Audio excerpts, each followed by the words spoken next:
இந்த தாக்குதல பாத்தீங்கன்னா பொருட்சேதம் யாருக்கு அதிகம் என்று பாத்தீங்கன்னா 2 பேருக்கும் சமனான பொருட்சேதம் இருக்கிறது. மக்கள் அதிகமாக மரணித்தது என்பது ஈரானுக்குள்ள நடந்திருக்குது. காரணம் என்னன்னா இஸ்ரேலுடைய தாக்குதல்கள் பொதுமக்களை நோக்கி இருக்கிறது.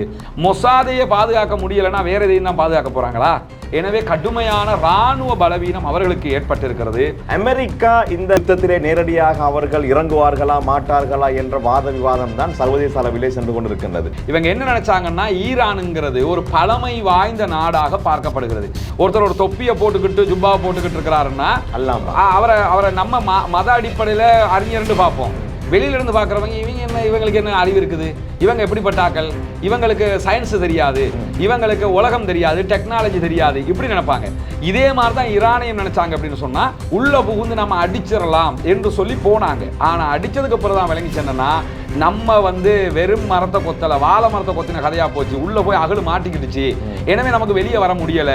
ஈரானுடைய யுத்தம் பற்றிய செய்திகளும் தெரிந்த ஞானிகள் யாரும் ஈரானை சரண்டராக சொல்ல மாட்டார்கள் அப்படிங்கிறாரு. ஈரான் இருக்கக்கூடிய பிளஸ் என்னன்னு சொன்னா அவருடைய பாலிஸ்டிக் ஏவுகணைகள். அவரை நாங்க நினைச்சா வெளியெடுக்க முடியும், ஆனா இப்போதைக்கு வெளியெடுக்க மாட்டோம்னா அவர் மிக இலகுவான இலக்குன்னாரு. அது எதுக்கு சொன்னாரு? நினைச்சா வெளியெடுக்க முடியும்னு என்ன அர்த்தம்னா பணமா வெளியெடுப்போம் அட்டாக் பண்ணி. ஆனா இப்ப எங்களுக்கு இலகுவான இலக்கு, நாங்க அதை செய்யலன்னாரு. ஏன்? அதுக்கு பிறகு இன்னைக்கு ஆயத்துல்லா அலி காமனி என்ன சொல்லியிருக்கிறாருன்னு சொன்னா எங்கள் மீது விழுகிற ஒவ்வொரு அடியும் அமெரிக்காவினுடைய நலன்கள் மீது அதை விட பலமாக விழும். பக்கத்திலே இருக்குது, ஜோர்டான்ல இருக்குது, பக்கத்திலே அடிச்சிருவான். அப்ப இதெல்லாம் அடிக்கும். 50,000 படை வீரர்கள் அங்கெல்லாம் நிறுத்தப்பட்டதா சொல்லப்படுது. ஏற்கனவே 2 நாளைக்கு முன்னாடி மசூத் பெசக்ஷியன் என்ன சொன்னாருன்னு சொன்னா 50,000 பணப்பெட்டிகளை ரெடி பண்ணி வச்சுக்கிறோங்க அப்படின்னு சொன்னார். ஏன்னா இப்ப அவன் களத்துல இறங்கி தங்கிங்க. ஈரானை பொறுத்தவரை வரலாற்றுல நீங்க ஒன்று புரிஞ்சுக்கிறீங்க, பாரசீகம்ங்கிறது யுத்தத்துல பைத்தியம் முடிச்சு ஆடுவாங்க அவங்க.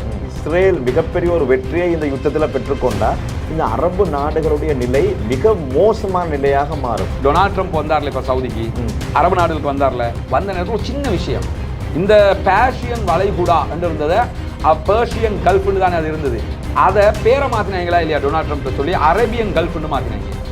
ஏன்னா அதை கூட அவங்களுக்கு ஜீரணிக்க முடியல. பெர்ஷியன் கல்ஃப்னு இருந்தாங்கன்னா அரபியன் கல்ஃப்னு. இப்போ கூகுளில் போய் பார்த்தீங்கன்னா பெர்ஷியன் கல்ஃப் பிரக்கெட்டுக்குள்ள அரபியன் கல்ஃப்னு இருக்கும்.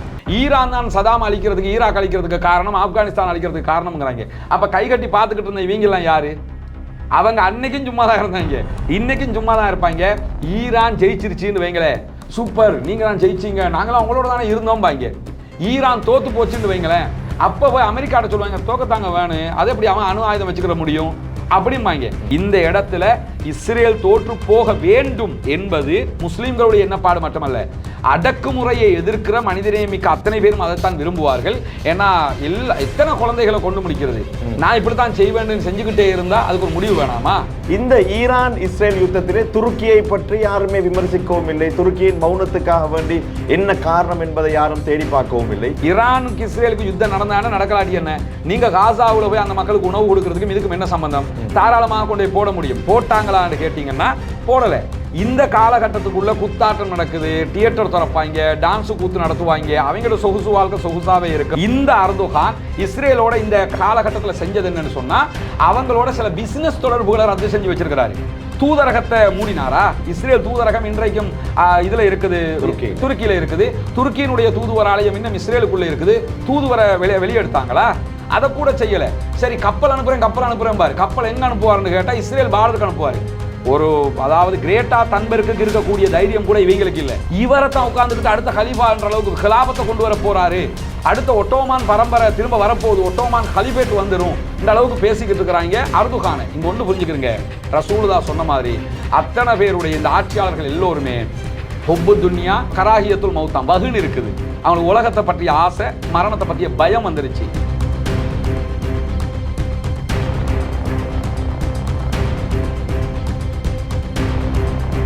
முன்பள்ளி ஆசிரியர் பயிற்சி நெறி, உளவியலும் உளவளத் துணையும், கணனி, ஆங்கிலம் மற்றும் முகாமைத்துவ பாடநெறிகளுடன் HND, டிகிரி, மாஸ்டர்ஸ் வரையான பாடநெறிகள். Amazon college and campus.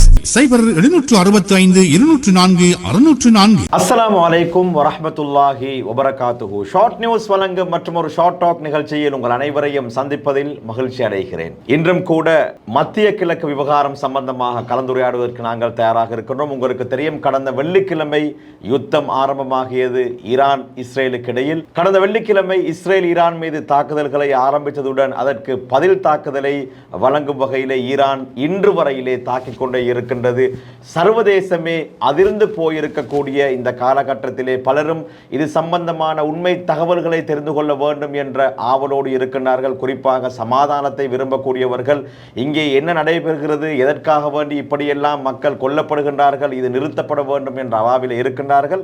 உண்மை நிலையை கண்டறிய வேண்டும், உண்மையிலே என்ன நடைபெறுகின்றது, நம்பகமான தகவல்கள் என்ன என்பதை தெரிந்து கொள்வதற்காக வேண்டி மக்கள் ஆவலோடு இருக்கின்றார்கள் என்பதை நமக்கு தெரியும். அந்த அடிப்படையிலே உங்களுக்கு உறுதிப்படுத்தப்பட்ட நம்பகரமான செய்திகளை தகவல்களை வழங்குவதற்காக வேண்டி நாங்கள் தயாராக இருக்கிறோம். அந்த அடிப்படையிலே ஒரு சிறப்பு கலந்துரையாடலை நாங்கள் இப்போது உங்களுக்கு வழங்குகின்றோம்.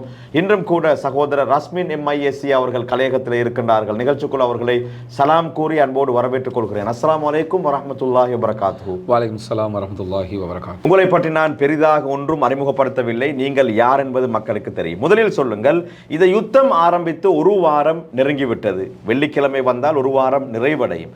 இந்த ஒரு வாரத்திலே அதிகமான பாதிப்புகள் இரு தரப்பிலே யாருக்கு ஏற்பட்டிருக்கிறது? யுத்தம் ஆரம்பிக்கப்பட்ட வெள்ளிக்கிழமை முதலாவது தாக்குதல் ஈரான் மீது இஸ்ரேல் நடத்தியது.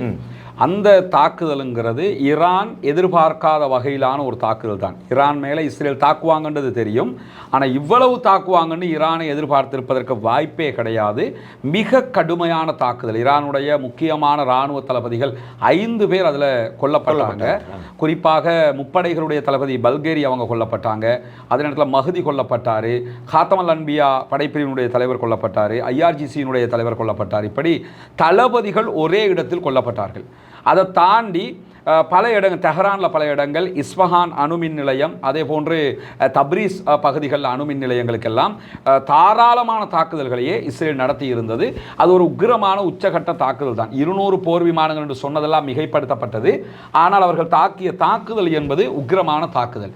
இந்த தாக்குதலில் கடுமையாக ஈரான் பாதிக்கப்பட்டிருந்தாலும் உடனடியாக ஈரான் கொடுத்த பதிலடி என்பது அதை இஸ்ரேலும் எதிர்பார்க்காத பதிலடி. இன்று வரைக்கும் இஸ்ரேலுக்கு ஈரான் கொடுக்கக்கூடிய பதிலடிகள் ஒவ்வொன்றுமே வித்தியாசமானதாகவும் இருக்கிறது. இஸ்ரேலால் தாக்குப்பிடிக்க முடியாததாகவும் இருக்கிறது. ஏன்னா இஸ்ரேலுக்கு இருந்த பலமே என்னன்னா, இஸ்ரேலுடைய அயன் டோம், இஸ்ரேலை சுற்றி நிறுத்தப்பட்டிருக்கக்கூடிய உள்ள எந்த ஏவுகணை வந்தாலும் தடுக்கிற தடுப்பு முறைகள் தான் இஸ்ரேலுக்குரிய பலமாக பார்க்கப்பட்டது. எல்லா அரபு நாடுமே இதுக்கு தான் பயந்தாங்க.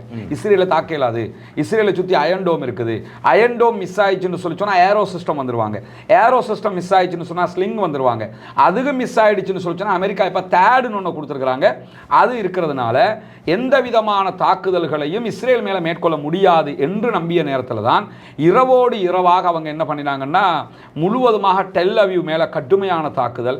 அதற்கு பிறகு 2வது நாள் தாக்குதலில் ஹைஃபா சிட்டி, போர்ட் சிட்டி, அது அவங்களோட போர்ட் சிட்டி முழுவதுமாக அழிக்கப்பட்டிருக்கு. இன்னைக்கு கூட இஸ்ரேல் வெளிநாடுகளுக்கான தன்னுடைய பெட்ரோலிய ஏற்றுமதிகளை மொத்தமாக நிறுத்துறதா சொல்லியிருக்கிறாங்க. என்ன காரணம்னா ஹைஃபா சிட்டி மொத்தமாக அழிக்கப்பட்டிருக்குது.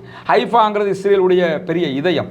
அந்த அளவுக்கு உண்டான பாதிப்புகளை இஸ்ரேலுக்கு ஈரான் உண்டாக்கியிருந்த நேரம் ஈரானுடைய தெஹரானில் கிழக்கு பகுதி, தெஹரானுடைய மேற்கு பகுதி, இஸ்ஃபஹான், இப்படி பல மாகாணங்களை கிட்டத்தட்ட 12 பகுதிகளில் தொடர்ந்து இஸ்ரேலும் தாக்குதல் நடத்தி வருகிறது. இந்த ரெண்டையும் ஒப்பிட்டு பார்த்தோம்னா ரெண்டுலையும் மனித வளம் ரீதியாக பாதிப்பு யாருக்கு ஏற்பட்டிருக்குதுன்னு சொன்னா ஈரானுக்கு 400+ மக்கள் அங்கே கொல்லப்பட்டிருக்கிறாங்க, பொதுமக்கள். அந்த மனித வளம், அதாவது அதிகமான மரணங்களை பொறுத்தவரையிலே ஈரானியர்கள் அதிகமாக கொல்லப்பட்டிருக்கின்றார்கள். எனவே இதை வைத்து மக்கள் சொல்கிறார்கள் பாதிப்புகள் ஈரானுக்கு தான் அதிகம் என்று. என்ன இல்லை, அப்படி இல்லை. அதாவது இப்ப காசா விஷயத்தையும் இப்படித்தான் சில பேர் புரிந்து கொள்கிறார்கள். பொதுமக்கள் கொல்லப்படுவதால் கொள்ளுகிறவன் வெற்றி என்று அர்த்தம் இல்லை. ஒரு யுத்தத்தில் நிஜமான வெற்றியை யாருன்னு சொன்னா பொதுமக்களுடைய மரணத்தை குறைத்து இராணுவத்தோடு சண்டையிட்டு வெற்றி பெறுவதுதான் நிஜமான வெற்றி. இங்க நீங்க பாத்தீங்கன்னா ஈரான் மீதான தாக்குதலில் 400+ மக்கள், பொதுமக்கள் கொல்லப்பட்டிருக்கிறாங்க. எனவே இஸ்ரேலுடைய தாக்குதல்கள் பொதுமக்கள் இருக்கக்கூடிய இடங்களை நோக்கி நடத்தப்படுகிறது. மெயினாக தெஹரான் கிழக்கு பகுதி, தெஹரானுடைய மேற்கு பகுதி, தெஹரான்ல மட்டுமே 1.5 கோடி மக்கள் இருக்கிறாங்க. அப்ப அவ்வளவு பொதுமக்கள் நிறைந்திருக்கக்கூடிய ஏரியாவுக்கு இஸ்ரேல் தாக்குது. இதே நேரத்தில் இஸ்ரேல் மீது மீது ஈரான் நடத்தக்கூடிய தாக்குதல் நீங்க எடுத்துக்கிட்டீங்கன்னா போர்ட் சிட்டியாக இருக்கக்கூடிய ஹைஃபா ஜன நெருக்கடி உள்ள சிட்டி தான். ஆனா ஹைஃபாவில் அவ்வளவு பெரிய தாக்குதல் நடத்தப்பட்டும் பொதுமக்கள் 7 பேர் கொல்லப்பட்டிருந்தார்கள். மொத்தமாகவே இன்றைக்கு இஸ்ரேலுடைய தரவு பிரகாரம் 26-27 பேர் கொல்லப்பட்டிருக்கதா இஸ்ரேல் சொல்றாங்க. ஆனா அதை விட கூடுதலாக இருக்கலாம். இல்லைன்னு நான் சொல்றேன், இஸ்ரேல் ராணுவ தணிக்கை செய்து கொண்டிருக்கிறார்கள், செய்திகள் வெளியே வரக்கூடாது. ஆனா அவங்க சொல்றதை வச்சு தான் நம்ம சொல்ல முடியும். அந்த அடிப்படையில் பாத்தீங்கன்னா 20 to 30 பேர் அளவுக்கு தான் எங்க ஆட்கள் கொல்லப்பட்டிருக்காங்கிறாங்க. இது பொதுமக்கள் மீது இஸ்ரேல் தான் பொதுமக்கள் மீது தாக்குதல் நடத்துது, ஈரான் ராணுவத்தின் மீது தாக்குதல் நடத்துகிறது என்று அர்த்தம். உதாரணமாக நேற்று ஈரான் நடத்திய தாக்குதல் அவர்களுடைய மொசாத் தலைமையகத்தின் மீது, மொசாதுக்கு முன்பதாகவே உருவாக்கப்பட்ட அமான் மீது தாக்குதல் நடத்தப்பட்டது, அதனுடைய யூனிட்டுகள் மேல தாக்குதல் நடத்தப்பட்டது. இப்படி இஸ்ரேலுக்குள்ள ஈரான் நடத்தக்கூடிய தாக்குதல் எல்லாமே பொதுமக்களுடைய மரணத்தை குறைத்த தாக்குதல்கள். அதனால தான் ஆரம்பமாக நீங்க டெல் அவீவ் விட்டு வெளியே போங்கன்னாங்க. அதுக்கப்புறம் இஸ்ரேல் சொல்லிக்கிட்டு இருக்காங்க அது வேற. ஆனா இஸ்ரேல் காசாவுல என்ன பார்த்தோம், வடக்கு காசாவுல இருந்து வெளியேறுங்கன்னு சொல்லுவாங்க, மக்கள் வெளியேற முன்னாடியே பொதுமக்கள் மேல அட்டாக் பண்ணுவாங்க. ஆனா இங்க ஈரான் பொதுமக்கள் மேல அட்டாக் பண்ணாம ராணுவத்தோடு மோதிக்கொண்டிருக்கிறார்கள். எனவே தான் இந்த தாக்குதலை பார்த்தீங்கன்னா பொருட்சேதம் யாருக்கு அதிகம் என்று பார்த்தீங்கன்னா 2 பேருக்கும் சமனான பொருட்சேதம் இருக்கிறது. மக்கள் அதிகமாக மரணித்தது என்பது ஈரானுக்குள்ள நடந்திருக்கிறது. காரணம் என்னன்னா இஸ்ரேலுடைய தாக்குதல்கள் பொதுமக்களை நோக்கி இருக்கிறது. அதே நேரத்தில் ராணுவ ரீதியிலான பலவீனம் கூடுதலாக யாருக்கு ஏற்பட்டிருக்குன்னு பார்த்தோம்னு சொன்னா இஸ்ரேலுக்கு தான் ஏற்பட்டிருக்கிறது. இது வரைக்கும் இப்ப இருக்கக்கூடிய நிலைமை வரைக்கும். ஏன்னா இஸ்ரேலுடைய எதிர்பார்க்க மொசாது மேலே அட்டாக் பண்ணிட்டாங்கன்னா வேற என்ன வேண்டி கிடக்குது. ஐஆர்ஜிசி நத்திங்னு சொல்லலாம். என்ன காரணம்னா ஐஆர்ஜிசி உண்மையிலே பலம் வாய்ந்த ஒரு அமைப்பு, அதுக்காக நான் நத்திங்னு சொல்லலை. உண்மையிலே பலம் வாய்ந்த அமைப்புனா சர்வதேச ரீதியில் ஐஆர்ஜிசியை தெரியுமா, மொசாது தெரியுமா? மொசாதையே பாதுகாக்க முடியலைன்னா வேற எதையும் தான் பாதுகாக்க போறாங்களா? எனவே கடுமையான ராணுவ பலவீனம் அவர்களுக்கு ஏற்பட்டிருக்கிறது. பொதுமக்கள் ரீதியிலான பலவீனம் ஈரானுக்கு ஏற்பட்டிருக்கிறது இதுவரைக்கும். நீங்கள் சொல்லக்கூடிய விடயத்தை நாங்கள் இப்படி பார்ப்போமாக இருந்தால், இந்த யுத்தம் ஆரம்பித்து முதலாவது தாக்குதலை இஸ்ரேல் ஈரான் மீது மேற்கொண்ட போது டொனால்ட் ட்ரம்ப் சொல்லியிருந்தார், தரமான சம்பவம், தரமான தாக்குதல் என்று சொன்ன டொனால்ட் ட்ரம்ப் அண்மைய நாட்களாக அடிக்கடி ட்வீட்டுகளை வெளியே போடுவது, இந்த கோட்டாபே ராஜபக்ச கெசட் போட்ட மாதிரி அடிக்கடி ட்வீட்டை போடுவது, லாமனை ஊற்றப்பட்ட சாரப்பாம்பு போன்று மாறி மாறி மாறி கதை சொல்வது, இதையெல்லாம் பார்க்கும் போது நிச்சயமாக இஸ்ரேலுக்கு அதிகமான தாக்குதல் ஏற்பட்டிருப்பதை ஏற்றுக்கொள்ள முடியும். இப்போது சொல்லுங்கள், பெரிய அண்ணன் டொனால்ட் ட்ரம்ப், அமெரிக்கா இந்த யுத்தத்திலே நேரடியாக அவர்கள் இறங்குவார்களா மாட்டார்களா என்ற வாத விவாதம் தான் சர்வதேச அளவிலே சென்று கொண்டிருக்கின்றது. உங்களுடைய நிலைப்பாடு எப்படி இருக்கின்றது? அதாவது அமெரிக்கா ஆரம்பத்தில் எங்களுக்கு இதுக்கும் சம்பந்தம் இல்லைன்னாங்க யுத்தம் தாக்குதல் நடக்கும் போது. ஆனா அட்டாக் நடந்ததுல ஈரானுக்கு பெரிய பாதிப்பு முதல் அட்டாக்ல நடந்ததோட தரமான தாக்குதலாக இருந்தது, சிறப்பாக இஸ்ரேல் செயல்பட்டது, ஹீரோவாகினாங்க. பிறகு தாக்குதல்கள் அதிகம் வரும்போது இஸ்ரேல் அடி வாங்குற போது அமெரிக்காவுடைய ஜனாதிபதி திரும்ப என்ன சொல்றாருன்னு சொன்னா, ஈரான் சரணடைய வேண்டும், ஈரான் விட்டு கொடுத்து போக வேண்டும், ஈரான் சமாதானத்துக்கு வர வேண்டும், இல்லைன்னு சொல்லி சொன்னா நடக்கிறது வேற அப்படிங்கிறாரு. முதல்ல லாஜிக்கலி எப்பயும் நம்ம என்ன புரியணும்னு சொன்னா, ஒருத்தன் அடி கொடுக்கிறவனாக இருந்தா இப்படியான செய்திகளை யாரும் சொல்ல மாட்டாங்க, அடி வாங்கினா தான் இப்படியான செய்திகளை சொல்லுவாங்க. இவங்க என்ன நினைச்சாங்கன்னா ஈரானுங்கிறது ஒரு பழமை வாய்ந்த நாடாக பார்க்கப்படுகிறது. ஏன்னா அங்க இருக்கக்கூடிய ஆட்சியாளர் இப்ப இருக்கிற மசூத் பெசக்ஷியன் கோட் சூட்டை போட்டுக்கிட்டு நிக்கிறாரு. இதுக்கு முன்னாடி இருந்த இப்ராஹிம் ரைசியை பாத்தீங்கன்னா தலையில அந்த குல்லாவோட அந்த மாதிரி செட்டப்ல இருப்பாங்க. அப்படித்தான் அவருடைய சிஸ்டம் இருக்கு. இன்னைக்கு ஆயத்துல்லா அலி ஹாமனி அப்படித்தானே இருக்கிறாரு. அவருடைய அந்த சிந்தனை பிரகாரம் அப்படி இருக்கிறார்கள். அவங்கள வெளியில இருந்து பார்க்கும்போது எப்படி பார்க்கறதுன்னு சொன்னா இன்னைக்கும் அப்படித்தானே. ஒருத்தர் ஒரு தொப்பியை போட்டுக்கிட்டு ஜுப்பாவை போட்டுக்கிட்டு இருக்கிறாருன்னா அவரை நம்ம மத அடிப்படையில் அறிஞர்னு பார்ப்போம். வெளியில இருந்து பார்க்குறவங்க இவங்களுக்கு என்ன அறிவு இருக்குது, இவங்க எப்படிப்பட்டாக்கள், இவங்களுக்கு சயின்ஸ் தெரியாது, இவங்களுக்கு உலகம் தெரியாது, டெக்னாலஜி தெரியாது, இப்படி நினைப்பாங்க. இதே மாதிரி தான் ஈரானையும் நினைச்சாங்க அப்படின்னு சொன்னா, ஈரானை பொறுத்தவரையில் அவங்க மதத்தை கட்டி பிடிச்சிக்கிட்டு இருக்கிறவங்க, அவங்க சிந்தனைகளை கட்டி பிடிச்சிக்கிட்டு இருக்கிறவங்க, அவங்களுக்கு டெக்னாலஜி தெரியாது, அவங்கள்ட்ட ஆயுதங்கள் இல்லை, கல்லுக்கும் கம்பு இதுகளை வச்சுக்கிட்டு பழைய மாதிரி தான் நிற்பாங்க, ஏதோ 2-3 ஏவுகணைக்கு அந்த மாதிரி வச்சிருப்பாங்க போல. ஏன்னா வெளியில ஒன்றும் தெரியா, ஈரானுக்குள்ள இருக்க மூடு மந்திரம் மாதிரி உள்ள என்ன இருக்குதுங்கிறது யாருக்கும் தெரியா. இதை வச்சுக்கிட்டு தான் ஈரான் வாய்ச்சவடால் விட்டுக்கிட்டு இருக்குது அப்படின்னு யோசிச்சாங்க. என்னோட ஈரான படை தளபதிகளை நீங்க பாத்தீங்கன்னு சொன்னா, அந்த தளபதிகள் லிஸ்ட்ல இருக்கிறவங்க எல்லாம் நரை முடிகளோட இருப்பாங்க. பார்த்தாலும் என்ன தோணும், வயசாளி கொஞ்சம் பேர் இருக்காங்க போல, இந்த மாதிரி தான் நமக்கு தோணும். இப்படி இருந்த காரணத்தினால்தான் உள்ள புகுந்து நம்ம அடிச்சிடலாம் என்று சொல்லி போனாங்க. ஆனா அடிச்சதுக்கு அப்புறம் தான் விளங்கிச்சு என்னன்னா, நம்ம வெறும் மரத்தை கொத்தல, வாழை மரத்தை கொத்தின கதையா போச்சு. உள்ள போய் அகழு மாட்டிக்கிடுச்சு. எனவே நமக்கு வெளியே வர முடியல. இப்ப என்ன பண்றாருன்னு சொன்னா, உடனடியாக நீங்க டோட்டல் சரண்டர் ஆகணும் அப்படிங்கிறாரு. நிபந்தனையற்ற சரண்டர் ஆகணும்ங்கிறாரு.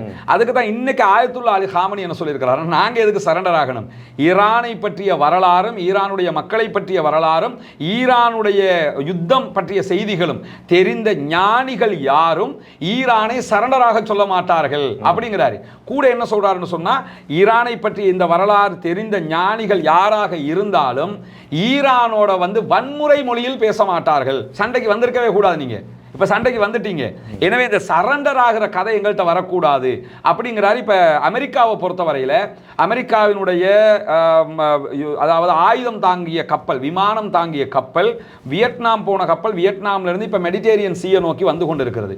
இது சேர்றதுக்கு நம்ம 6 நாள் பிடிக்கும். இது எதுக்காக வருதுன்னு சொன்னா, அவங்க ஒன்றோ நேரடி யுத்தத்தில் குதிப்பார்கள், இல்லை என்று சொன்னால் அவர்களுடைய ஆயுதங்களை வழங்குவார்கள். இன்றைக்கும் அமெரிக்காவுடைய 9 செனட்டர்கள் என்ன சொல்றாங்கன்னு சொன்னா, நேரடியாக நீங்க யுத்தத்துக்கு போகக்கூடாது, ஆனா நீங்க என்ன செய்யுங்கன்னா இஸ்ரேலுக்கு ஆயுதம் கொடுங்க, மற்ற எல்லாத்தையும் பண்ணுங்க, சோல்ஜர்ஸை மட்டும் நேரடியாக அனுப்பக்கூடாதுங்கிறாங்க. அப்படி என்ன அர்த்தம் கேட்டா, இப்ப நடக்கிற யுத்தமும் அமெரிக்கா தான் பண்ணிக்கிட்டு இருக்காங்க. என்ன அவருடைய சோல்ஜர்ஸ் நேரடியாக வரல அப்படின்ற அர்த்தம். இதை தாண்டி இன்றைய தினம் யூரோப்பை நோக்கி 6 அல்லது 8 அவர்களுடைய டேங்கர்கள், பெட்ரோல் டேங்கர்கள், விமானங்கள் பறந்து கொண்டிருக்கிறது. அது எதுக்காக போகுதுன்னு சொன்னா, அடுத்ததாக அவர்கள் இஸ்ரேலை நோக்கி வரக்கூடும். அது அந்த தாக்குதல் விமானங்களுக்கு வானத்தில் நிற்கும் போதே பெட்ரோல் கொடுக்கிறது, சூப்பர் பெட்ரோல் கொடுக்கக்கூடிய டேங்கர்கள், அது பவுசர்னு வச்சுக்கணும், நகர்ந்துகிட்டு இருக்கும் போதே கொடுக்கிறது. அந்த டேங்கர்கள் போய் கொண்டிருக்கிறது.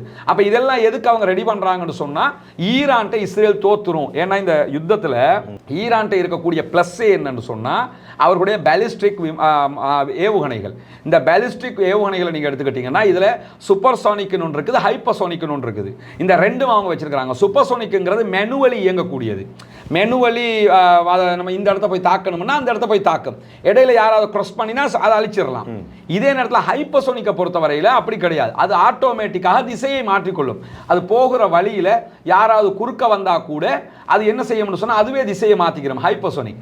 இந்த ஹைப்பர்சோனிக்கை அயன்டோமால நிறுத்தவும் முடியாது. காரணம் என்னன்னு சொன்னால், அயன்டோம்லையோ ஏரோ சிஸ்டத்தில் இருந்தோ எதிர்த்தாக்குதல் நடத்துவதற்காக வரக்கூடிய ஏவுகணைகள் இருக்குதா இல்லையா, இது மணிக்கு 1500 கிலோமீட்டர் வேகத்தில் வரும் உதாரணமாக.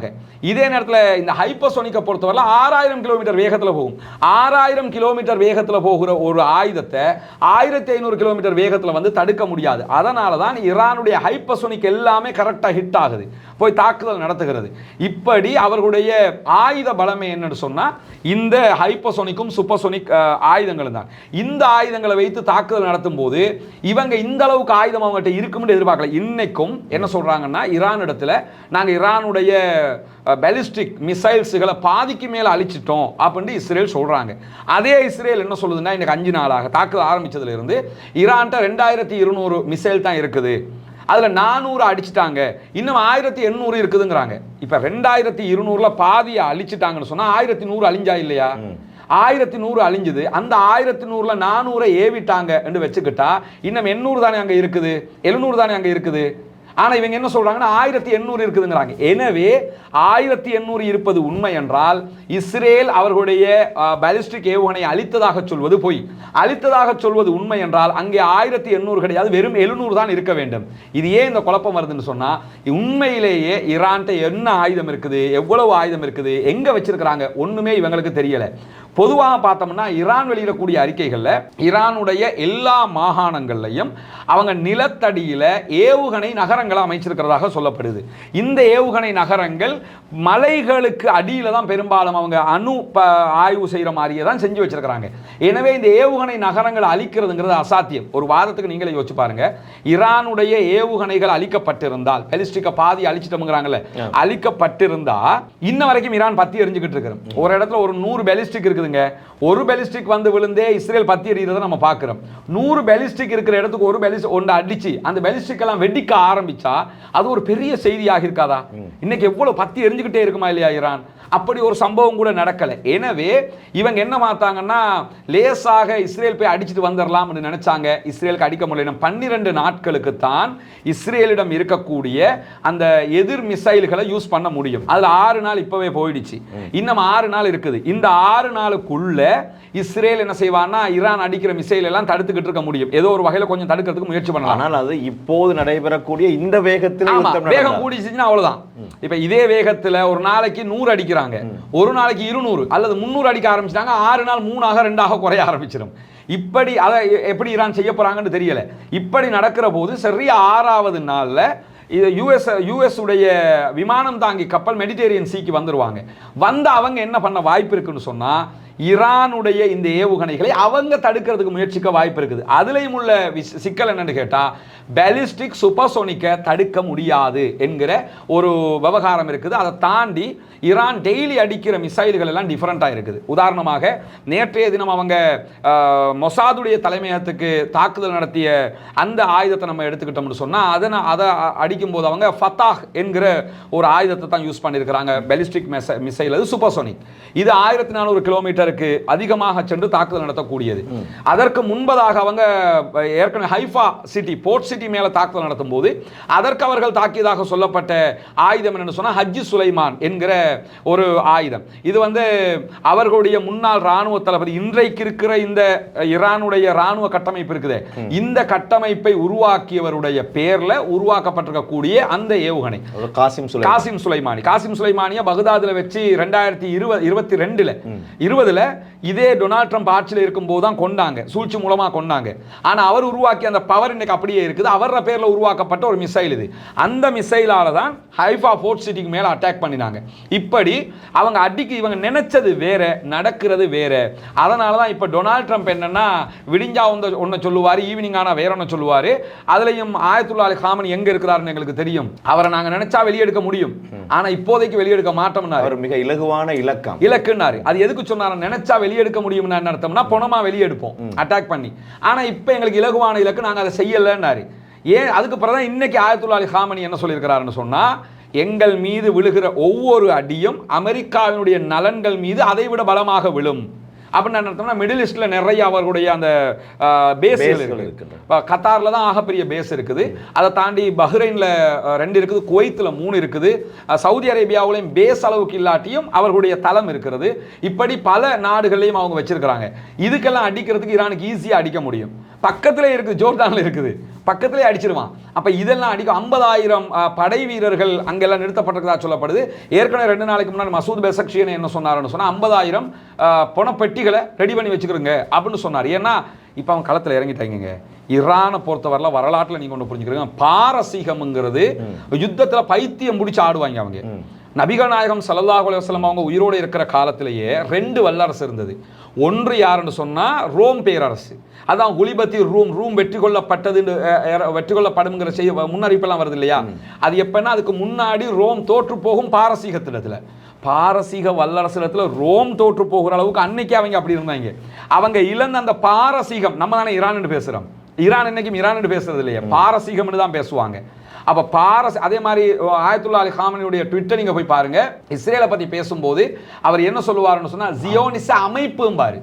ஜியோனிச அரசாங்கம்னு சொல்ல மாட்டார், ஜியோனிச அமைப்பு. அவங்க இஸ்ரேலை நாடாக ஏத்துக்கிறவே இல்லை.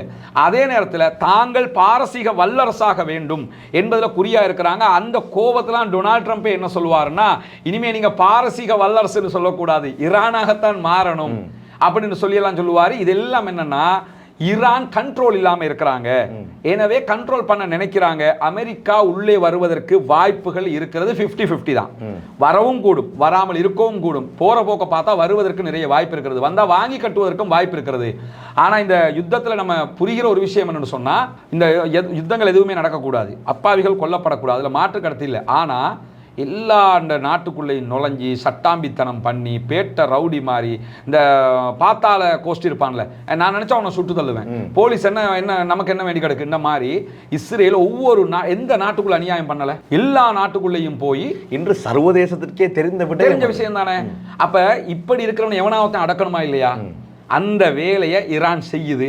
அவங்களாவது அடக்கி தொலையோட்டும். ஏன்னா அரபு நாட்டுக்காரன் பார்த்துக்கிட்டு இருக்கிறான், இவனாவது அடக்கி தொலையோட்டும். என்னங்க இங்க இந்த மத்திய கிழக்கு இந்த விவகாரத்துல இஸ்ரேல் இந்த யுத்தத்தை பொறுத்தவரை இஸ்ரேல் வெற்றி பெற்று விட்டால் இந்த அரபு நாடுகளுடைய நிலைமை என்ன? கொத்தடிமைகள் போல் இருக்க வேண்டிய நிலை ஏற்படும். இப்பவே அப்படித்தான் இருக்கிறாங்க.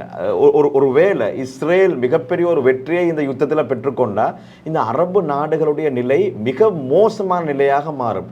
இப்போது அரபு நாடுகளுடைய நிலைமை எப்படி இருக்கு? அவர்களுடைய நிலைப்பாடு இந்த யுத்தத்திலே மறைமுகமாவது ஈரானை ஆதரிக்கக்கூடிய அரபு நாடுகள் இருக்கின்றனவா? மீனுக்கு தலையையும் பாம்புக்கு வாழையும் காட்டிக்கிட்டு இருக்கிறாங்க. அப்படின்னு என்ன அர்த்தம்னா, மீனை கண்டா தலையை காட்டுறது, மீன் நான் மீன் மாதிரி இருக்கேன் தெரியுதா உனக்கு அப்படிங்கிறது. பாம்பை கண்டா வாழை காட்டுறது, நான் பாம்பு மாதிரி இருக்கேன் பாத்தியா. டொனால்ட் ட்ரம்ப்கிட்ட போய் நாங்கள் உங்களோட தாங்கிறது, ஈரானோட பேசும்போது நாங்கள் உங்க கூட தாங்கிறது. ஆனால் ஈரானுக்கும் தெரியும் இவங்க நம்மளோட இல்லைன்னு, டொனால்ட் ட்ரம்ப்புக்கு தெரியும் இவங்க நம்மளோட தான் இருக்கிறாங்கன்னு சொல்லி. ரெண்டு பேருக்குமே தெரியும். ஆனால் அவங்களையும் சிரிச்சுக்கிடுவாங்க. காரணம் என்னென்னா, இங்கே அதாவது நல்ல ரெண்டு ராஜ்ய தொடர்புகள் எல்லாமே எல்லா நாட்டுக்கும் இருக்குது. இஸ்ரேலை இதுவரைக்கும் சவுதி ஆதரிக்கலை, ஆனால் தனி நாடாக ஏற்றுக்கறல. ஆனால் ஈரானோடு சவுதிக்கு ராஜதந்திர தொடர்புகள் எல்லாம் இருக்குதுல்ல. இருக்கக்கூடிய நாடுகள், டொனால்ட் ட்ரம்ப் வந்தார்ல இப்போ சவுதிக்கு, அரபு நாடுகளுக்கு வந்தார்ல, வந்த நேரத்தில் ஒரு சின்ன விஷயம், இந்த பேர்ஷியன் வளைகுடா என்று இருந்ததை பேர்ஷியன் கல்ஃப்னு தானே அது இருந்தது, அதை பேரை மாற்றினாங்களா இல்லையா டொனால்ட் ட்ரம்ப் சொல்லி, அரேபியன் கல்ஃப்னு மாற்றினாங்க. ஏன்னா அதை கூட அவங்களுக்கு ஜீரணிக்க முடியல. பேர்ஷியன் கல்ஃப்னு இருந்தாங்கன்னா அரேபியன் கல்ஃப்னு, இப்போ கூகுளில் போய் பார்த்தீங்கன்னா பேர்ஷியன் கல்ஃப் பிரக்கெட்டுக்குள்ள அரேபியன் கல்ஃப்னு இருக்கும். அப்போ இப்படி இதை கூட பேரை மாற்றுங்கன்னாங்க. ஏன்னா இந்த அரபிகளா பாரசீகர்களாங்கிற ஒரு பிரச்சனை இருக்கு. அங்க முஸ்லிம் இல்லையாங்கிற பிரச்சனையை தாண்டி அரபிகளா பாரசீகர்களா அப்படி இருக்கும்போது, ஏற்கனவே ஈராக்ல ஓர் நடந்தது இல்ல, சதாம் ஹுசைனுக்கு ஆதரவாக எந்த நாடுகள் இருந்தது? இதே மாதிரி 1000 பேச்சு பேசினாங்க. சதாம் ஹுசைன் என்னமோ எல்லாம் சொல்லி கொண்டு இருந்தாரு. சதாமுக்கு சப்போர்ட் அவங்க வருவாங்க இவங்க வருவாங்கன்னு எதிர்பார்த்தோம். சவுதி போனதா, பஹ்ரைன் போனதா? எந்த அரபு நாடும் போகல சதாமுக்கு ஆதரவாக. பார்த்துக்கிட்டு கையை கட்டிருந்தாங்க. எல்லாம் அரபு நாடுகளுடைய பேஸ்ல நின்று தான் சதாமுக்கு அடிச்சாங்க மொத்தத்தில். ஆனால் இன்னைக்கு சவுதியினுடைய சில ஆதரவாளர்கள் உட்கார்ந்துக்கிட்டு ஈரான் தான் சதாம் அழிக்கிறதுக்கு, ஈராக் அழிக்கிறதுக்கு காரணம், ஆப்கானிஸ்தான் அழிக்கிறதுக்கு காரணம்ங்கிறாங்க. அப்ப கை கட்டி பார்த்துக்கிட்டு இருந்த இவங்க எல்லாம் யாரு? அவங்க அன்னைக்கும் சும்மா தான் இருந்தாங்க, இன்னைக்கும் சும்மா தான் இருப்பாங்க. ஈரான் ஜெயிச்சிருச்சுன்னு வைங்களேன், சூப்பர் நீங்க தான் ஜெயிச்சிங்க, நாங்களாம் அவங்களோட தானே இருந்தோம் பாங்க. ஈரான் தோத்து போச்சுன்னு வைங்களேன், அப்போ போய் அமெரிக்காட்ட சொல்லுவாங்க தோக்கத்தாங்க வேணும், அதை எப்படி அவன் அணு ஆயுதம் வச்சுக்கிற முடியும் அப்படிம்பாங்க. இந்த மாதிரி மீனுக்கு தலையையும் பாம்புக்கு வாழையும் காட்டுகிற வேலையை செஞ்சுக்கிட்டு இருக்கிறாங்க. ஆனால் ஒன்று, ஈரான் ஜெயிச்சுட்டான்னா அரபு நாடுகளுக்கு எந்த பிரச்சனையும் இல்லை. ஏதோ ஒரு வகையில் ஓகே, அவன் வல்லரசு மாதிரி ஆயிடுவான், சவுதி டைம் ஆயுதம் இருக்குதுன்னு அது அதில் பாட்டுக்கு போய்கிட்டு இருக்கும். இதில் இஸ்ரேல் மாதிரி ஜெயிச்சுட்டான், இப்போவே கொத்தடிமைகள், அதுக்கு பிறகு 1000 சரண்டர் தான். அப்புறம் ஆமா சாமி போட்டுக்கிட்டு இருப்பாங்க. ஆட்டோமேட்டிக்காக என்ன செய்ய, இந்த ஈரான் சண்டை வந்து இல்லைன்னு வைங்களேன், காசா மீதான அட்டாக் வந்து இல்லைன்னு வைங்க, இவ்வளவுக்கும் சவுதி அரேபியா உடனடியாக ஏற்றுக்கொண்டிருக்கும் இஸ்ரேலை தனி நாடாக. அதெல்லாம் அந்த பேச்சுவார்த்தையெல்லாம் நடந்துக்கிட்டு தான் இருந்தது. அது டிராப் ஆனது இதில் தான். சும்மாவாவது இந்த போரில் ஈரான் தோத்துருச்சுன்னா, ஈரான் தோத்த கையோட காசா மீதான பேச்சுவார்த்தை கிடப்பில் போடப்பட்டுரும், லெபனானுடைய பேச்சுவார்த்தை கடப்பில் போடப்பட்டுரும், எல்லாமே கடப்புக்கு வந்துடும். வந்துருச்சுன்னா அடுத்ததாக என்னன்னா, எல்லா அரபு சவுதி ஆதரிச்சுட்டான்னு வைங்க இஸ்ரேல தனி நாடா, எல்லா நாடும் ஆதரிக்க ஆரம்பிச்சிருவாங்க. இந்த பேச்சே பேச முடியாது. எனவே இந்த இடத்துல இஸ்ரேல் தோற்று போக வேண்டும் என்பது முஸ்லிம்களுடைய எண்ணப்பாடு மட்டுமல்ல, அடக்குமுறையை எதிர்க்கிற மனிதநேயமிக்க அத்தனை பேரும் அதைத்தான் விரும்புவார்கள். ஏன்னா எத்தனை குழந்தைகளை கொண்டு முடிக்கிறது, நான் இப்படித்தான் செய்வேன் செஞ்சுக்கிட்டே இருந்தா அதுக்கு ஒரு முடிவு வேணாமா? சில அரபு நாடுகளை ஆதரிக்கக்கூடிய ஃபேஸ்புக் போராளிகளுடைய நிலைப்பாடு, இந்த யுத்தம் ஆரம்பித்ததுடன் பாலஸ்தீனத்தை பற்றி பேசுவதை மக்கள் மறந்துவிட்டார்கள், அவர்களுக்கு உணவில்லாமல் மருத்துவம் இல்லாமல் அவர்கள் அங்கே மரணித்து விடுகிறார்கள், அவர்களை பற்றி யாருமே பேசுவதில்லை, இப்படியான ஒரு குற்றச்சாட்டு ஈரான் மீது. மறுமுனையிலே துருக்கியை பற்றி யாருமே பேசுவதில்லை. துருக்கி அர்துகான் அப்படி செய்வார் இப்படி செய்வார் என்று பேசிக்கொண்டிருந்தவர்கள் இந்த ஈரான் இஸ்ரேல் யுத்தத்திலே துருக்கியை பற்றி யாருமே விமர்சிக்கவும் இல்லை. துருக்கியின் மௌனத்துக்காக வேண்டி என்ன காரணம் என்பதை யாரும் தேடி பார்க்கவும் இல்லை. என்ன விடயம்? இல்லை, அதில் ரெண்டா பிரித்து விளங்கிக்கிறங்க. துருக்கி விவகாரத்தை தனியாகவும் இந்த விவகாரத்தை. இதில் இந்த அரபு நாடுகளை ஆதரிக்கக்கூடிய ஃபேஸ்புக் போராளிகள் இருக்கிறாங்கல்ல, அவங்க சொல்லக்கூடிய நீங்கள் சொன்ன அந்த வாதம், அதாவது ஈரான் இந்த இஸ்ரேல் வார் வந்ததோட காசாவில் அந்த அப்பாவிகளுக்கு கேட்க பார்க்க ஆள் இல்லை, ரொம்ப அநியாயம் நடக்குது, அவங்களுக்கு சாப்பாடு கூட கிடைக்க மாட்டேங்குது, அப்போ இந்த ஈரான் தலையிட்டதுனால, ஈரான் மேலே யுத்தம் வந்ததுனால தான் அந்த அநியாயம் நடந்ததுங்கிறாங்கல்ல. நான் என்ன கேட்குறேன்டா, இதுல அந்த காசாவினுடைய யுத்தம் வெறும் 2 நாளாக நடக்குதா 2 வருஷமாக நடக்குதாங்கிறத பார்க்கணும். 2 வருஷமா நடக்குது. 2 வருடங்களாக காசா அப்பாவிகளுக்கு சாப்பிட்றதுக்கு உணவு இல்லை, எடுக்கிறதுக்கு மருந்து இல்லை, குடிக்கிறதுக்கு தண்ணி இல்லைன்னு இருக்குது. இந்த நிலையில இந்த அரபு நாடுகள் என்ன செய்தார்கள்? எத்தனை அரபு நாடு போய் உணவு கொடுத்தது? நாங்கள் இஸ்ரேலை பகைத்து கொண்டு நாங்கள் உணவு கொடுப்போம் என்று உள்ள போனாங்களா? யாரும் போகலை. ரஃபா பார்டரை திறக்கிறதுக்காவது என்ன முயற்சி செஞ்சாங்க? ஒன்றுமே செய்யலை. இதை தாண்டி முயற்சி செய்யவும் இல்லை. என்ன செஞ்சிருக்கலாம்னு சொன்னால் ஏர் ட்ரூப் பண்ணலாம். ஏர் ட்ரூப் பண்ணுறதுன்னு ஒரு சிஸ்டம் இருக்குதுங்க. வானத்தில் போய் ஃப்ளைட்டில் போய் உணவுகள் மருந்துகளை போட முடியும். ஒரு கட்டத்தில் சவுதி அரேபியா ஜோர்டான் வழியாக போட்டாங்க. அதே மாதிரி கத்தார் போட்டாங்க. இந்த மாதிரி சில அரபு நாடுகள் செய்தாங்க. இதை ஏன் இப்பவும் செய்யலாமே? ஈரானுக்கு இஸ்ரேலுக்கு யுத்தம் நடந்தானே நடக்கலாட்டி என்ன? நீங்க காசாவில் போய் அந்த மக்களுக்கு உணவு கொடுக்கறதுக்கும் இதுக்கும் என்ன சம்பந்தம்? தாராளமாக கொண்டு போய் போட முடியும். போட்டாங்களான்னு கேட்டீங்கன்னா போடலை. இந்த காலகட்டத்துக்குள்ள குத்தாட்டம் நடக்குது, தியேட்டர் திறப்பாங்க, டான்ஸு கூத்து நடத்துவாங்க. அவங்களோட சொகுசு வாழ்க்கை சொகுசாவே இருக்கும். நான் கேட்குறேன், காசா மக்களுக்கு உணவு கொடுப்பது மறந்து விட்டது ஈரான் தலையிட்டதால் என்று பேசக்கூடிய இந்த ஃபேஸ்புக் கீபோர்ட் போராளிகள்கிட்ட நம்ம கேட்க வேண்டிய இன்னொரு கேள்வி என்ன தெரியுமா? இதே பேச்சை காசா மக்களுக்கு சாப்பாட்டை கொடுக்கறதுக்கு டொனால்ட் ட்ரம்ப்புக்கு கொடுத்த 3 ட்ரில்லியன் காசை யூஸ் பண்ணியிருக்கலாமா இல்லையா? டொனால்ட் ட்ரம்ப்பை கூட்டிட்டு வந்து சவுதி அரேபியா 1 ட்ரில்லியன் காசு அமெரிக்காவில் போய் இன்வெஸ்ட் பண்ணினாங்க. 1 ட்ரில்லியனை கற்பனை பண்ண முடியுதா? நம்ம நாட்டுடைய மொத்த வெளிநாட்டு கடனே 63 பில்லியன் தாங்க. 1 ட்ரில்லியனுங்கிறது 1000 பில்லியன். இந்த 1000 பில்லியன் US டாலர்கள். நம்ம நாடு மாதிரி ஒரு 50 நாட்டை வாங்கலும் காசு கொடுத்து அவ்வளவு காசை சவுதி அரேபியா தனியாக கொடுத்தாங்க.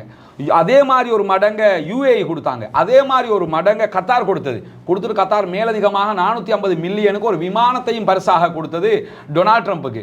அப்ப இந்த நாடுகள் எல்லாம் இவ்வளவு செய்யும் போது இந்த காசெல்லாம் கொண்டு கொடுங்கன்னு சொல்லி இங்க இருக்கிற கீபோர்ட் போராளிகள் சவுதிக்கு கொஞ்சம் சொல்ல வேண்டியதானே? நான் என்ன கேட்கிறேன், இது என்ன ஆதரவு நிலைன்னு கேட்கிறேன். உங்களுக்கு ஸ்ரீலங்காவில் ஜனாசா எரிக்கும் போது ஈரான் பேசணும்ங்கிறீங்க, அப்பவும் சவுதி பேசலையே. அறிக்கை இதே மாதிரி அறிக்கை தான் வெளியிட்டு இருந்தாங்க. எந்த நாடும் வரல. கடைசியில் இம்ரான்கான் வந்து முடிய வேண்டி இருந்துச்சு. அதற்கு பிறகு நாடு ஒரு முடிவு எடுத்தது. அது வரைக்கும் நம்ம நாட்டில் ஜனாசா அறிக்கைகளையும் இவங்க அத்தனை இது மாதிரி தான் சொல்லிக்கிட்டு இருந்தாங்க. அப்போ நம்ம ஆர்ப்பாட்டம் நடத்தினோம். அப்பவும் இதே ஆக்கள் வந்து உட்காந்துக்கிட்டு ஆர்ப்பாட்டம் எல்லாம் தேவையில்லை, இதுக்கெல்லாம் எதுக்கு ஆர்ப்பாட்டம், அதெல்லாம் அப்படித்தான் நடக்கும்பாங்க.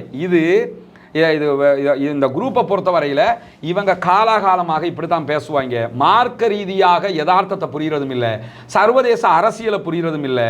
ஈராக்கில் நடந்து முடிஞ்ச சம்பவத்தை கூட அதுக்கும் ஈரான் காரணம் பாங்க. ஈரான் முதல்ல ஒன்று விளங்க, ஈராக் வார் யாருக்கு முதல்ல சதாம் இல்லாமல் ஆக்கப்படுறாரு. அதுக்கு பிறகு ISIS வருது. ISISக்கு எதிரான வாரை நாங்கள் பண்றோம்னு உள்ள நுழைகிறான் அமெரிக்கா.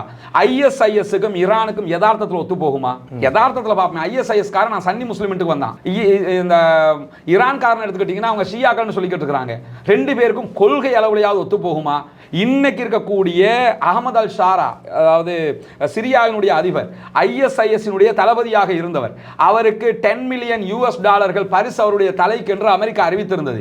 இன்றைக்கு அதே அமெரிக்கா அவரை கூட்டு வந்து நீங்க சிரியாவுடைய ஜனாதிபதி என்று சவுதி அரேபியாவில் வச்சு சந்திக்கிறாங்க. ISIS லீடராக இருந்தவர் இன்றைக்கு சிரியாவினுடைய ஜனாதிபதியாக ஆகி இருக்கிறார். அதை எல்லா அரபு நாடும் அவரை கை கொடுத்து வரவேற்று நீங்க ஜனநாயகவாதிங்கிறாங்க. இன்றைக்கு அதே சிரியாவினுடைய வான்பரப்பில் நின்றுக்கிட்டு ஈரானுக்கு அடிக்கிறதுக்கு பெட்ரோல் அடிச்சுக்கிட்டு இருக்கிறான் இஸ்ரேல். அப்ப இங்க என்ன, ஒன்றோ அரசியலை சரியா பேசுங்க, இல்லைன்னா ஆன்மீகத்தையாவது சரியா பேசுங்க.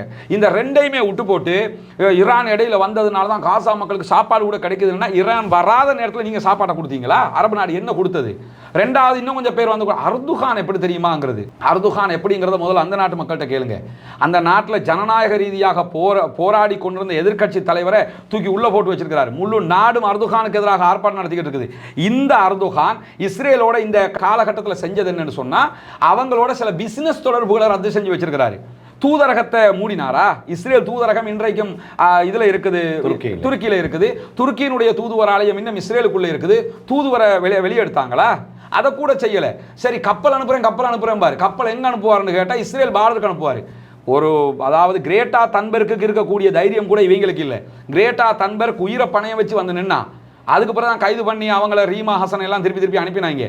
அதை கூட இவங்க செய்யல. இவங்க அனுப்புவாங்க இஸ்ரேல் கிட்ட கப்பலை. இஸ்ரேல் நாங்கள் சாப்பாடு கொடுக்க மாட்டோமா, ஆல்ரெடி கொடுக்க மாட்டேன்னு சொல்லிக்கிட்டு இருக்கும்போது அவனுக்கிட்டே நீங்கள் கப்பல் அனுப்பி வச்சிங்கன்னா, கப்பல் அனுப்பிட்டு நாங்கள் காசா மக்களுக்கு உணவு அனுப்பி நீங்கள் போய் சேர்ந்துதா?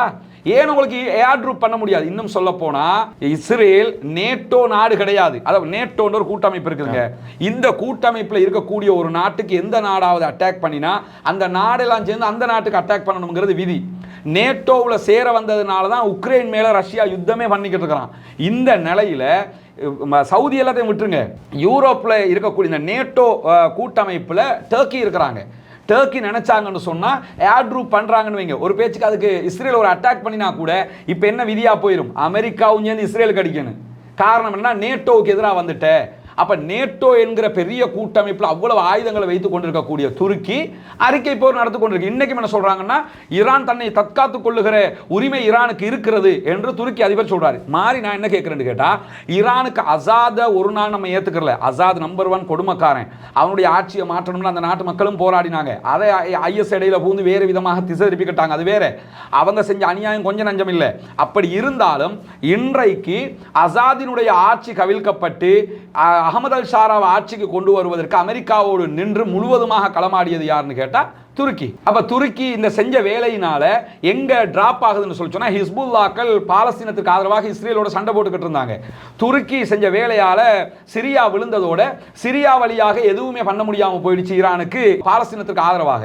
அப்படியான சூழல்ல தான் துருக்கிய வழியாக சிரியாவை கண்ட்ரோலுக்குள்ள கொண்டு வந்து சிரியாவில் ஆட்சி மாற்றத்தை கொண்டு வந்து ஹிஸ்புல்லாக்களும் இன்னைக்கு சைலண்ட் ஆகிறதுக்கு அதுவும் காரணமாக அமைந்தது. மொத்தத்தில் இவரை தான் உட்கார்ந்துக்கிட்டு அடுத்த கலீஃபா என்ற அளவுக்கு கிலாபத்தை கொண்டு வர போறாரு, அடுத்த ஒட்டோமான் பரம்பரை திரும்ப வரப்போகுது, ஒட்டோமான் கலிபேட் வந்துடும் இந்த அளவுக்கு பேசிக்கிட்டு இருக்கிறாங்க அர்துகானை. இங்க ஒன்று புரிஞ்சுக்கிறீங்க, ரசூலுல்லாஹ் சொன்ன மாதிரி அத்தனை பேருடைய இந்த ஆட்சியாளர்கள் எல்லோருமே ஹுப்பு துன்யா கராஹியத்துல் மௌத்தாம் வகுன்னு இருக்குது. அவங்களுக்கு உலகத்தை பற்றிய ஆசை, மரணத்தை பற்றிய பயம் வந்துருச்சு. எனவே இவங்களுக்கு முதல் பயம் இஸ்ரேல் மேலே, முதல் பயம் அமெரிக்கா மேலே, ரெண்டாவது பயம் இஸ்ரேல் மேலே. அதனால இங்க அர்துகானை நீங்க தூக்கி பிடிக்கிறதுனாலையோ அதே நேரத்தில் சவுதியையோ குவைத்தையோ யாரையோ தூக்கி பிடிக்கிறதுனால அந்த மக்களுக்கு எதுவும் வரப்போறது இல்லை. தயவு செஞ்சு அந்த மக்களுக்காக பிரார்த்தனையாவது பண்ணினோம்னு சொன்னா போதுமா போகும். கீபோர்டில் உட்கார்ந்துக்கிட்டு நான் சவுதி பக்கம், நான் அந்த பக்கம், இந்த பக்கம்னா இந்த நாடுகள் நமக்கே உதவலை, அவங்களுக்கு தான் போய் உதவ போறாங்களா?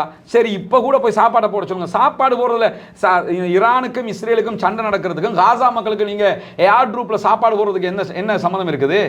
அதான் டொனால்ட் ட்ரம்ப் 1 கால் உங்க கால் ஆன்சர் பண்ணுவார்ல சவுதி அரேபியா மன்னர்களுடைய, இவங்க சொல்ல வேண்டியதானே, செய்யுங்க உடனே போய் போடுங்க, உணவை நீங்க போடுங்க, இப்ப நல்லது தானே, அவங்க ரெண்டும் சண்டை பிடிச்சிக்கிறாங்க, நீங்க சாப்பாடு விடுங்கன்னு சொல்ல வேண்டியதானே, ஏன் சொல்லலை? இப்போ என்னன்னா சவுதி என்ன செய்யறாங்கிறது கூட தெரியல, இதுக்குள்ள என்ன நடக்குதுங்கிறது தெரியாம நான் சவுதியோட சம்பந்தம்ங்கிறதுக்காக என்ன பண்றாங்கன்னா சவுதிக்கு சப்போர்ட், நான் குவைத்தோட சம்பந்தம்ங்கிறதுக்காக குவைத்துக்கு சப்போர்ட். மார்க்க ரீதியாக நம்ம என்ன பார்க்கணும்னு சொன்னா, இதுல யாரு நமக்கு நெருக்கமானவங்கன்னு பார்க்கணும். நமக்கு நெருக்கமானவங்க யாரு? மார்க்க ரீதியாக இவங்க தான் நெருக்கமானவங்க. சூரா ரூம் அல்லாஹ் தஆலா ஒரு சூறாவே இருக்குது குர்ஆன்ல, அதை நீங்க 30வது அத்தியாயம் இதுல நீங்க எடுத்துக்கிட்டீங்கன்னா அல்லாஹ் தஆலா ஒரு சம்பவத்தை 2வது 3வது 4வது வசனத்துல சொல்லுவான். என்ன வசந்த குலிபத்தி ரூம் ஆரம்பிக்கும், என்ன சொல்லுவான்னு சொன்னா, அன்றைய காலத்துல ரசூலுல்லாஹ்வுடைய காலத்துல 2 வல்லரசு, பாரசீகம் ஒரு வல்லரசு, அடுத்த வல்லரசாக இருந்தது யாருன்னு சொன்னா இவங்க, அதாவது ரோம். இந்த ரோம் தோல்வி அடையுது பாரசீகத்திற்கு. பாரசீகம் அந்த நேரத்தில் யாருன்னு சொன்னா நெருப்பு வணங்கிகள், ரோம் அந்த நேரத்தில் யாருன்னு சொன்னா கிறிஸ்தவர்கள். இப்பயும் அவங்க அப்படித்தான் கிறிஸ்தவர்களாக இருக்கும்போது அவங்க வேதக்காரர்களாக இருக்கிறாங்க. அப்ப என்ன ஆகுதுன்னு சொல்லி சொன்னா, வேதக்காரர்கள் தோற்று போயிடுறாங்க. பல கடவுள் நம்பிக்கை கொண்ட இந்த நெருப்புகளை வணங்கக்கூடியவங்க ஜெயிச்சிடுறாங்க. இவங்க ஜெயிச்சதோட மக்கா காபிர்களுக்கு சந்தோஷம் வந்துடுது.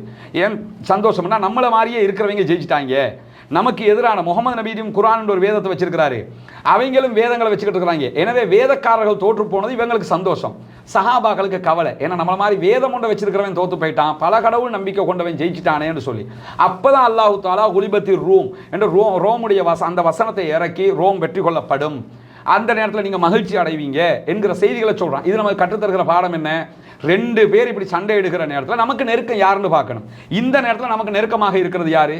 ஈரானா இல்லையா? காசாவுக்கு நெருக்கமாக இருக்கிறது அவங்களா இல்லையா? அவங்களோட செயல்பாடுகளா இல்லையா? அப்ப இது குர்ஆனுடைய வசன பிரகாரமும் நம்ம இதைத்தானே புரிய முடியும்.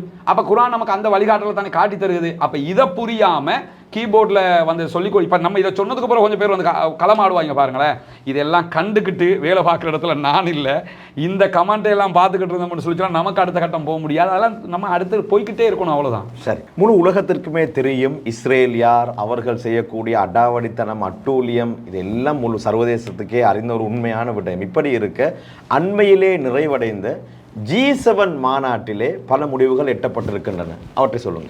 G7 மாநாட்டில் ஒரு ப்ளஸ் ஒரு மைனஸ் இருக்குது. அதில் இருக்கக்கூடிய மைனஸ் என்னன்னு சொன்னால், இந்த ஈரான் சம்பந்தமாக இருக்கக்கூடிய விடயங்களை தாண்டி இருக்கக்கூடிய மெயின் மைனஸ் என்னன்னா, G7ல உக்ரைன் சம்பந்தமாக சில அறிவித்தல்கள் வரும், ரஷ்யாவுக்கு எதிரான அறிவிப்புகள் வரும் என்று சொல்லி ஜெலன்ஸ்கி நினைச்சுக்கிட்டு இருந்தாரு. ஜெலன்ஸ்கிற வாயில மண்ணை போட்டாங்க. அது சம்பந்தமா எந்த அறிவிப்பையும் அவங்க வெளியிடல. ஜெலன்ஸ்கியும் புரிஞ்சுக்கிறங்க இன்னொரு நெத்தன்யாகு தான். ரைட்டா? அப்போ ஜெலன்ஸ்கிக்கு அது பெரிய ஆப்பா போயிடுச்சு. அதை பற்றி எதுவும் பேசலை. ரெண்டாவது, அங்கே இருந்து டொனால்ட் ட்ரம்ப் பாதியிலே கிளம்பி வந்துட்டார். அதுக்கப்புறம் அவங்க ஒரு அறிவித்தல் விடுத்திருக்கிறாங்க. அந்த அறிவிப்பில் என்ன இருக்குதுன்னு சொன்னால், இஸ்ரேலுக்கு தன்னை தற்காத்து கொள்ளுகிற உரிமை இருக்கிறது அப்படின்னா, முதல்ல இஸ்ரேல் யார்கிட்ட யாரை தற்காத்து கொள்ளணும்? தற்காத்து கொள்றதுக்கு ஈரான் உனக்கு அடிச்சானா? இல்லை, ஈரானுக்கு தான் நீ போய் அடிக்கிற. ரெண்டாவது, ஒப்பீட்டு அளவில் ஈரான்ல அணு ஆயுதம் இருக்குதான்னு சொன்னா, அணு ஆயுத தடுப்பு மையம் என்ன சொல்லுதுன்னா, ஈரான்ல அணு ஆயுதம் இல்லைங்குது. அமெரிக்காவும் சொல்லுது ஈரான்ல அணு ஆயுதம் இல்லை, இந்த 3 வருஷமாவது பிடிக்கும் அணு ஆயுதம் ஈரான் தயாரிக்கிறதுக்குங்கிறாங்க. அப்படி இருக்கும்போது என்ன உனக்கு அச்சுறுத்தல் இருக்குது? ஆனா இஸ்ரேலை நீங்க எடுத்துக்கிட்டீங்கன்னா, இஸ்ரேல்ல 140க்கு மேல அணு ஆயுதங்கள் இருப்பதாக நம்பப்படுகிறது. அப்ப அணு ஆயுதத்தை வச்சுக்கிட்டு இருக்கிற உனக்கு அணு ஆயுதம் இல்லாத ஒரு நாடு எப்படி அச்சுறுத்தல்? அணு ஆயுதத்தை வைத்துக் கொண்டிருக்கக்கூடிய இஸ்ரேல் அணு ஆயுத தடுப்பு நிறுவனத்தினுடைய உறுப்பினர் கிடையாது. சர்வதேச அளவில் அணு ஆயுதமே இல்லாத இந்த ஈரான் அணு ஆயுத தடுப்பு நிறுவனத்தினுடைய அங்கத்தவராக இருக்கிறது. அப்ப எல்லா வகையிலையும் சர்வதேச விதிகளுக்கு கட்டுப்பட்டிருக்கக்கூடிய ஈரான் எப்படி இஸ்ரேலுக்கு அச்சுறுத்தலாக இருக்கும்? எனவே இஸ்ரேல் தன்னை தற்காத்துக் கொள்ளுகிற உரிமை இருக்குதுன்னா, உன்னை வந்து அடிச்சா தான் தற்காத்துக் கொள்ளணும். உன்னை அடிக்கவே இல்லை. அதனால தான் ஈரான் என்ன சொல்லுதுன்னு கேட்டா, அதை விட எங்களுக்கு உரிமை இருக்குது எங்களை தற்காத்துக் கொள்றதுக்கு. எங்க மேல அடிச்சிருக்கிறான், அதனால ரிட்டர்ன் அடிக்கிறோம்ங்கிறாங்க. இந்த G7ங்கிறது பணக்காரர்களுடைய நாடு. இவங்க பெரும்பாலும் அமெரிக்காவுக்கு சப்போர்ட்டா தான் இருப்பாங்க, ஈரானுக்கு எதிராக இஸ்ரேலுக்கு சப்போர்ட்டிவா தான் இருப்பாங்க. அப்படி இருக்கிற போதும் அவங்களும் நேரடியாக யுத்தத்துக்கு வர்றதுக்கு வாய்ப்பு குறைவு. என்னன்னு சொன்னா, நேரடியாக அவங்க வந்தாங்கன்னா மற்ற வல்லரசுகள் ஈரானுக்கு சாதகமாக வருவதற்கு வாய்ப்பு இருக்கிறது. கடந்த 2 மாதங்களுக்கு முன்னால் அமெரிக்கா ஈரான் யுத்தம் நடைபெறுமா, அப்படி நடந்தால் யாரு அதிகமான பலசாலிகள் என்ற அடிப்படையில் உங்களோடு ஒரு நேர்காணலை செய்தேன். நீங்கள் மிக துல்லியமாக சொன்னீர்கள், நிச்சயமாக அமெரிக்கா ஈரானோடு யுத்தத்துக்கு செல்வதற்கான வாய்ப்பு இல்லை, அது நடைபெறுவதற்கான வாய்ப்பு அறவே இல்லை. ஏனென்றால் ஈரானுடைய பலம் அவ்வளவு அதிகம் என்ற ஒரு விடயத்தை நீங்கள் அங்கே சொல்லி இருந்தீர்கள். இப்போது இன்னும் ஒரு எதிர்வுகூறலை உங்களிடத்திலே கேட்கின்றேன். ரஷ்யா, சீனா இந்த 2 நாடுகளும் மிகப்பெரிய வல்லரசுகள். இந்த 2 நாடுகளும் இந்த யுத்தத்திலே தங்களுடைய நிலைப்பாட்டை எப்படி வைத்துக் கொள்ளும்? ஈரானுக்கு சாதகமாக வருவாங்க. ஏன்னா இன்னைக்கு ரஷ்யா ஒரு அறிவித்தல் விடுத்திருக்கிறாங்க. எச்சரிக்கை, அறிவித்தலில் எச்சரிக்கை. எக்காரணம் கொண்டும் அமெரிக்கா ஈரானுக்கு எதிராக இஸ்ரேலுக்கு ஆதரவாக நேரடி யுத்தத்தில் பங்கெடுக்க கூடாது, ஆயுதங்களும் கொடுக்க கூடாது, கொடுத்தா நாங்க ஆக்ஷன் எடுப்போம் என்று சொல்லி இன்னைக்கு என்ன பண்ணியிருக்கிறாங்கன்னு கேட்டா, ரஷ்யாவினுடைய துணை வெளிவிவகார அமைச்சர் ஃபாரின் மினிஸ்டர் இன்றைக்கு அறிவித்தல் விடுத்திருக்கிறாரு.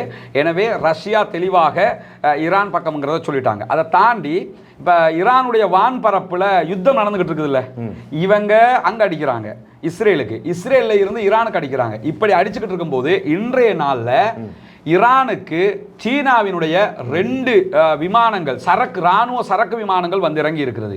அதுல என்ன கொண்டு வந்தாங்க என்ன ஏதுங்கிறதெல்லாம் தெரியல, ஆனா 2 விமானங்கள் வந்திருக்கிறது. இப்படியான ஒரு சூழல்லே அந்த 2 விமானம் வருதுன்னு சொன்னா தைரியமாகத்தான் சீனா வந்திருக்கிறது என்ற அர்த்தம். வெளிப்படையாக சீனா என்ன சொல்றாங்கன்னு சொன்னா, நாங்கள் உங்களோட இருக்கிறோம்னு சொல்லி இருக்கிறாங்க. அந்த விமானங்கள் வந்ததுலேருந்து நம்ம புரிய முடியுது. ஆனால் ரஷ்யா ஓப்பன் ஸ்டேட்மெண்ட்டாகவே நாங்கள் இந்த பக்கம் தான் 2 பேரோடையும் பேசுகிறோம்ங்கிறாங்க. நாங்கள் இஸ்ரேலோடையும் பேசுகிறோம், ஈரானோடையும் பேசுகிறோம், ஆனால் நாங்கள் ஈரான் பக்கம் தான் நிற்கிறோம்ங்கிறத டிக்ளேர் பண்ணியிருக்கிறாங்க. ரஷ்யாவினுடைய இந்த அறிவிப்புங்கிறது அமெரிக்காவுக்கு ஒரு பலத்த அடியான ஒரு அறிவிப்பு தான். ஏன்னா அப்படி வந்தால் அடுத்து 3ஆம் உலக மகா யுத்தத்தை எதிர்பார்க்க வேண்டிய நிலைமை வந்துடும். அதனால் அதை வர விடாமல் பார்க்கறதுக்கு அரபு நாடுகளும் பார்ப்பாங்க. இன்றைய நாளில் நாங்கள் பல விடயங்களை கலந்துரையாடி இருந்தோம். கடந்த வெள்ளிக்கிழமை ஆரம்பமான யுத்தம் 1 வாரத்தை நெருங்கிக் கொண்டிருக்கின்றது. இதுவரையிலே நடைபெற்றிருக்கக்கூடிய அழிவுகள் சம்பந்தமாக பேசினோம். சர்வதேச நாடுகளுடைய நிலைப்பாடுகளை பற்றி பேசினோம். குறிப்பாக அரபு நாடுகள் என்ன செய்ய போகின்றன என்ற விடயங்களை எல்லாம் அலசி இருந்தோம். எது எவ்வாறாக இருந்தாலும் பொறுத்திருந்தே பார்க்க வேண்டும். உலகத்திலே சமாதானம் மேலோங்க வேண்டும், சமாதானம் வர வேண்டும். எந்த நாடுகளும் யுத்தம் செய்யக்கூடாது, மனித உயிர்கள் பாதுகாக்கப்பட வேண்டும். அப்பாவி காசா மக்கள், பலஸ்தீனர்கள் நிம்மதி நம்மை போன்று வாழ வேண்டும் என்பதுதான் நம்முடைய ஆசையாக இருக்கின்றது, உங்களுடைய ஆசையாகவும் இருக்கும். அந்த அடிப்படையிலே இன்றைய நிகழ்ச்சிக்காக வேண்டி சகோதரர் ரஸ்மின் எங்களுடைய கலையகத்திற்கு வந்து பல விடயங்களை பேசியிருந்தார். எங்களுடைய அழைப்பை ஏற்று கலையகத்திற்கு வந்து அவருக்கு நன்றிகளை தெரிவித்துக் கொள்வதோடு, AI தொழில்நுட்பத்தை பயன்படுத்தி பல பொய்யான வீடியோக்கள் பரவி வருகின்றன சமூக வலைத்தளங்களில். ரொம்பவே அவதானமாக அவற்றை நீங்கள் ஷேர் செய்யுங்கள். AI தொழில்நுட்பத்தை பயன்படுத்தி உண்மையை போன்று பல வீடியோக்கள் எடிட் செய்யப்பட்டு சமூக வலைத்தளங்களிலே வைரல் செய்திகளாக பகிரப்பட்டு கொண்டே இருக்கின்றதை மிகுந்த அவதானத்தோடு உங்களுக்கு ஞாபகப்படுத்துகின்றோம். ரொம்ப அவதானமாக இருங்கள். ஒரு செய்தி வந்தவுடன் உறுதிப்படுத்தப்பட்ட செய்தியா என்பதை தெரிந்து கொள்ளுங்கள். இல்லாமல் யாருக்கும் பகிர வேண்டாம் என்ற தாழ்மையான வேண்டுகோளை ஒரு பொறுப்பு வாய்ந்த ஊடகம் என்ற வகையிலே உங்களுக்கு ஞாபகப்படுத்தி விடைபெற்றுக் கொள்கின்றோம். ரொம்ப நன்றி ரஸ்மின். உயர்கல்வித்துறையில் 15 வருடங்களை நிறைவு செய்த பம்பலப்பிட்டிய அமேசான் காலேஜ் அண்ட் கேம்பஸில் புதிய வகுப்புகள் ஆரம்பம். முன்பள்ளி ஆசிரியர் பயிற்சி நெறி, உளவியலும் உளவளத்துணையும், கணனி, ஆங்கிலம் மற்றும் முகாமைத்துவ பாடநெறிகளுடன் HND, டிகிரி, மாஸ்டர்ஸ் வரையான பாடநெறிகள் இலங்கை பல்கலைக்கழக மானியங்கள் ஆணைக்குழுவினால் அங்கீகரிக்கப்பட்டு கல்வி அமைச்சின் கீழ் 3ஆம் நிலை தொழிற்கல்வி ஆணைக்குழுவினால் பதியப்பட்ட அமேசான் காலேஜ் அண்ட் கேம்பஸ். மேலதிக விவரங்களுக்கு 0765 204 604 www.amazoncollege.lk